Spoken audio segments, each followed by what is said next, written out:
Welcome to today's news recap. We have a full lineup of important stories, from Ukraine's declining population to updates on MBA applications, China's nuclear expansion, and high-profile election events in the U.S.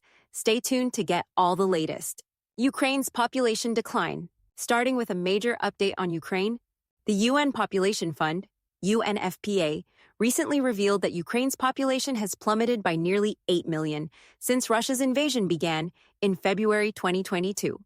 Once at 45 million in 2014, Ukraine's population now sits around 35 million, according to combined national and UN data. Regional Director Florence Bauer attributed this drop to emigration, low birth rates, and the devastating loss of life from the conflict. With around 6.7 million Ukrainians having fled as refugees, birth rates also hit a low, averaging just one child per woman, far below the 2.1 threshold required to maintain population stability. Additionally, estimates indicate that tens of thousands of Ukrainian soldiers have died.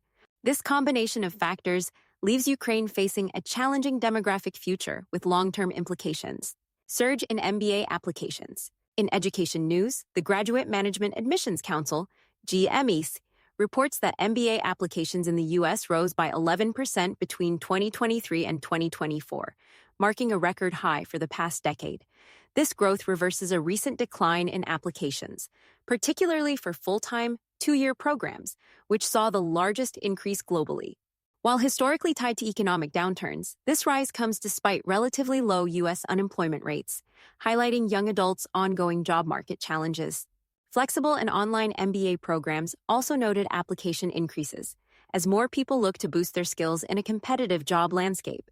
The trend suggests growing interest in advanced education, particularly as economic uncertainties continue. China's expanding nuclear arsenal. Turning to global security, a recent U.S. Defense Intelligence Agency report reveals that China's nuclear arsenal is growing faster than previously anticipated.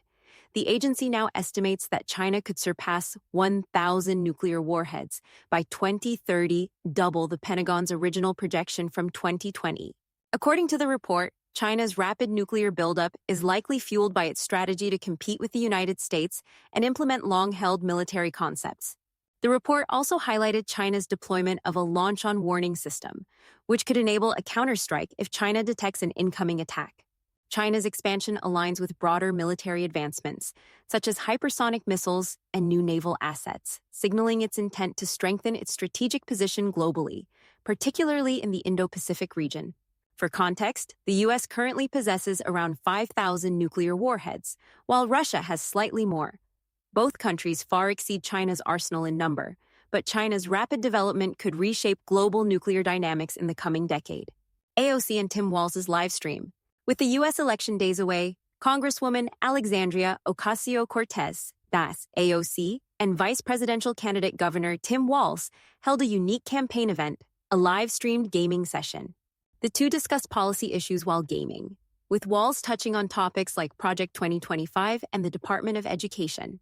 Walz confidently told AOC, "We're going to win this election, and maybe put a gavel in your hand in the House." While unconventional, this stream is part of the campaign's strategy to engage younger voters on platforms they frequent. Trump's New York rally. Meanwhile, former President Donald Trump held a major rally at Madison Square Garden, 9 days before Election Day. In a state traditionally leaning Democratic, Trump used his rally to address hot-button issues like immigration and public safety. By holding the event in a Democratic stronghold, Trump aims to use the platform to reach a national audience and sway opinions in key battleground states. The rally highlighted Trump's celebrity status and ability to attract large crowds. Analysts see the choice of location as a strategic move, even though New York is unlikely to go red this election cycle. Security at the event was tight, reflecting recent assassination threats. Regardless of political affiliation, Trump's high-profile appearance underscores his impact on the current election landscape. Georgia's disputed election results. Moving to international politics, Georgia's parliamentary elections have sparked significant controversy. The ruling Georgian Dream Party claims victory with 53% of the vote, but opposition parties allege widespread fraud, including ballot stuffing and voter intimidation. These disputes have led to protests and drawn international attention, as 80% of Georgians support joining the EU, a goal that may be jeopardized by Georgia's recent tilt toward Russia. Observers worry this election could impact Georgia's aspirations for EU membership. The reported irregularities and claims of a pro-Russian agenda add to fears of democratic backsliding. Opposition leaders are calling for fair election practices, while Georgian Dream supporters argue that the election reflects the people's choice and keeps stability through a balanced approach between East and West. Thanks for watching today's news recap. Remember to like, subscribe, and hit that bell for more updates. We'd love to hear your thoughts on today's stories. Drop a comment below and let us know what you think. See you in the next video.